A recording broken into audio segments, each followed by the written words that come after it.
Greetings, ladies and gentlemen, and a very warm welcome to Addis Dialogue, the program. I'm Shifarullah. My guest today is Blen Mamo, joining me from the United Kingdom. She's a lawyer and security and global governance analyst. We're going to talk about TPLF's so-called call for peace, how sincere it is, or is it just a bluff meant to buy more time? And of course, we're going to talk about other issues unfolding in Ethiopia. Do stay with us. Blen, thank you so much for joining me. It's really good to see you. Thank you so much for having me, Farrell. All right, okay. So let me just jump right into the discussion and ask you this question. As you know, Blen, as we speak, Ethiopia has once again entered into yet another round of war instigated by the TPLF. So first of all, let's see the pattern of the timing frame of this ill-fated war of aggression. I'm sure that you have noticed that it happens during the rainy season in Ethiopia, which is extremely important for the livelihoods of millions of farmers in Amhara and Afar regions. So talk to me through some of the machinations TPLF is deliberately employing here. That's a very good question. The answer is quite simple, to be honest, because it's rainy season is an hospitable weather for wartime, especially for a force that is as well structured and well organized as the Ethiopian Defense Force, which is usually engaged in, or which is trained to engage in a conventional warfare. TPLF is more like an insurgent group, and our forces are more conventional groups. So that's sort of inhospitable weather for our military. And rainy seasons has two implications in determining the outcome of the war. The first has to do with visibility, and this has much to do with Air Force operations like drone operations or military jet operations, which makes it difficult for Air Forces to perform such sort of operations during rainy seasons, and TPLF takes advantage of that. And that is one of the areas where the Ethiopian forces has a significant advantage over the TPLF. And the other one is mobility. Mobility issues has more or less to do with the movement of troops and logistics, including military weapons. And rainy seasons makes operations like this very difficult for a conventional army. So this is probably the calculation behind TPLF's choice of time or season to engage in warfare. Yeah, and the other cycle that we are getting familiar with is whenever TPLF wages war against the government, we are very highly likely to see the Security Council, the UN Security Council, to get busy, holding sessions on Ethiopia. And this is yet another pattern that Ethiopians are getting familiar with nowadays. And as such, what can you make out of all these patterns, so to speak, Blen? Well, the first thing is there is a common concern among the international community that this fight or this war could be expanded into a regional conflict, given the alleged involvement of Eritrea and the support the Sudanese are giving to the TPLF and so on. There might be some reasonable concern then. But then again, what we are seeing is an attempt to mount pressure on the Ethiopian government whenever the Ethiopian army to take advantage over TPLF in terms of military operation. It's not just when TPLF launches a war, it's usually when TPLF is on the retreat or TPLF is on the losing side, when we see such sort of international meetings and press releases from international human rights organizations, from the State Department, and many other organizations like the EU. So that's one thing. And the other is what we should be aware of is TPLF has its foreign handlers, and these foreign handlers have invested so much on TPLF since its inception. So they won't let it perish just like that. So they want a gentle way out for the TPLF. So whenever they see that TPLF is on the losing side, they mount pressure on the Ethiopian government so that the TPLF could find what we call in Amharic Yamariam Menged. So that's what they're trying to achieve, in my opinion. Beautifully put, Blen, there. So, and the other issue that Ethiopia is still grappling with is this misinformation, and also the allegations coming from the TPLF and also some Western media outlets. And although it has committed this genocide in Afar, in the Amhara regions, the TPLF is portraying a totally different picture of this crime and putting the total blame on the government. And this has been, going on over and over again, and it is still, I think, going on, right? What are some of your observations in this regard? Genocide is a bit of a very serious allegation, and it's very worrying that many political factions in Ethiopia or insurgents in Ethiopia are usually claiming the commitment of genocide, be it by the government or other forces, because that's a bit of a serious allegation. I would rather call what TPLF committed in Afar, in Amhara, is a serious war crime and a crime against humanity. It might amount to ethnic cleansing, that I agree with, but genocide is a bit of a serious allegation. And the same goes for TPLF. TPLF is taking advantage of the minority nature of the Tigrayan people to claim, in terms of numbers, I mean, to claim that there is a genocide being committed against the people of Tigray. This genocide allegation did not start just 2 or 3 years ago. The TPLF used this allegation, if you remember, during the 2005 election, when the APDRF was a significant majority. There was a claim of genocide being committed against the people of Tigray, even when there was nothing or no attack of any sort against the Tigrayan population. So, and they are doing this. This is the usual propaganda of the TPLF. But the very reason why they are doing this beyond that is the first thing is they know they are committing war crimes. They know they are committing grave crimes against humanity, and they want to present themselves as the victims and exonerate themselves from any sort of liability, as if they are doing what they are doing in self-defense, which is not the case. That's one reason. The second reason is to alert and alarm the international community and various human rights organizations, so that they could do what they are doing now, which is mounting pressure on the government to stop any form of military oppression in Tigray. If you remember last year around November, when the Prime Minister joined the military on the ground, there was all this shout from every international human rights organizations and governments for the government not to enter Tigray, because the TPLF was claiming genocide. And that's one reason why they are claiming this. And that's it. It's all to mount political pressure and to exonerate themselves from any sort of liability for the crimes they are doing now. They are trying to justify their actions as if it's done in self-defense. That's what they're doing, in my opinion. Following this, some international media outlets seem all too eager to pick up whatever the TPLF says and parrot it over and over again to their global audiences, millions of global audiences. And this is the issue Ethiopia is still grappling with. So what are some of the things that you see as the way out of this mess, so to speak, that Ethiopia is still grappling with?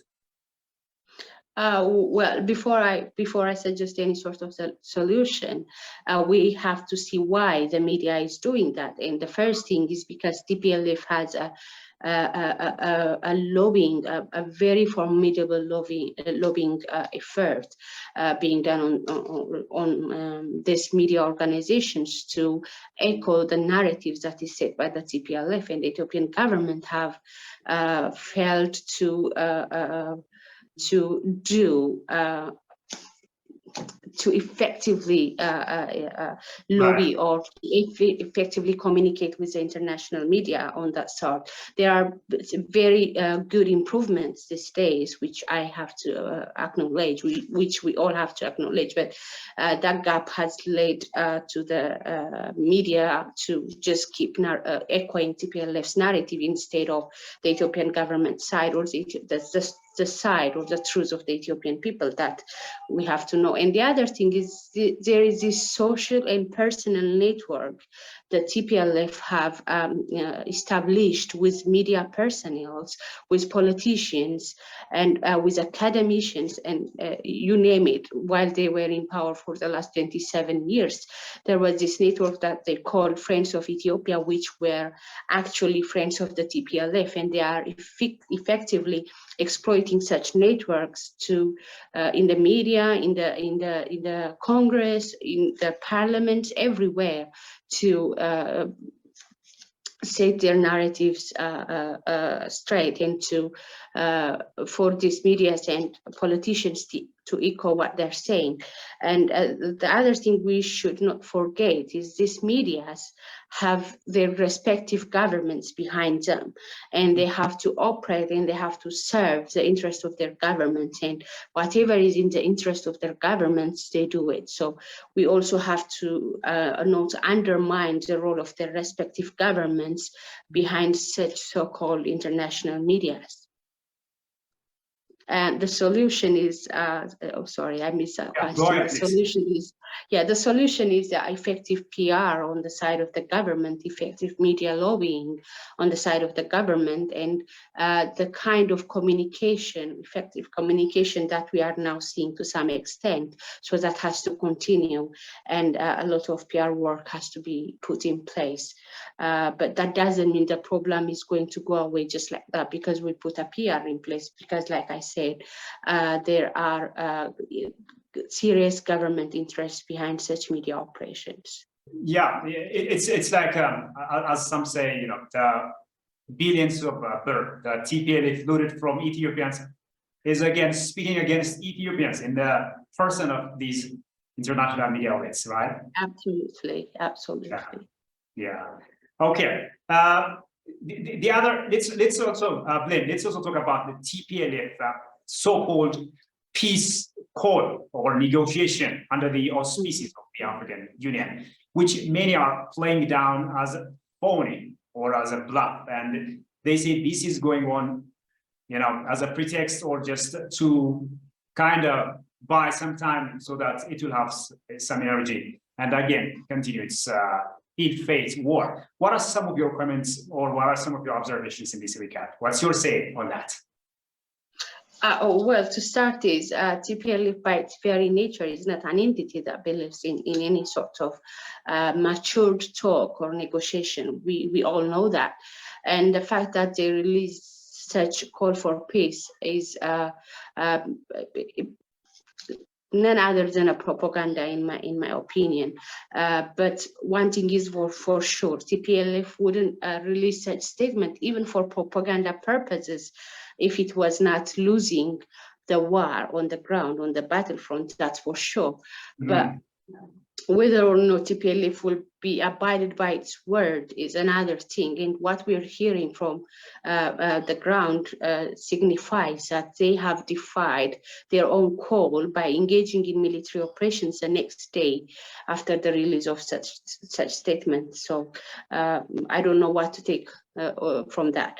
But the thing is, what struck me was the content of the letter, the way they try and portray themselves as the government of Tigray, not even the regional government of Tigray, but the government of Tigray. And such letter was released not just by TPLF PR offices, but by the so-called External Affairs Office of of Tigray, as if the Ministry of Foreign Affairs, and such sort of structural arrangements and such sort of namings or labelings of the TPLF is trying to provide the TPLF some kind of legitimacy and trying to equate it with the government of Ethiopia, the federal government of Ethiopia in a way, so that they could be equal when they sit on the negotiation table or on the table that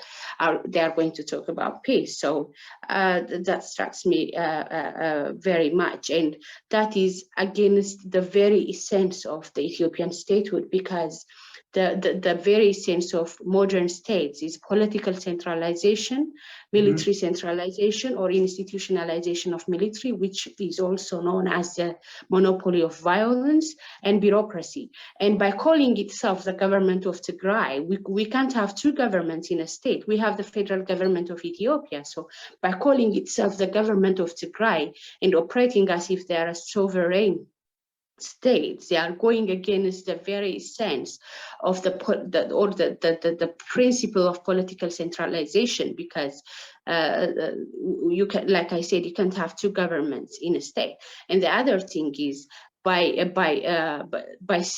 what you can see or what you can understand from the letter is TPLF is not yet ready to put up its arms, to put down its arms, and to disarm itself. And they are still, from the day they waged the war against the state till the day they released this statement, and even after the day they released this statement, they did not accept, or they are not subjected, they are not to be ready to be subjected to the state monopoly of violence, which means they still want some sort of monopoly of violence on their own, and they are contesting the state's monopoly of violence. And this goes against the very principle of statehood and the very principles of international laws, which grants sovereignty and legitimate use of violence, or monopoly over the legitimate use of violence to the states.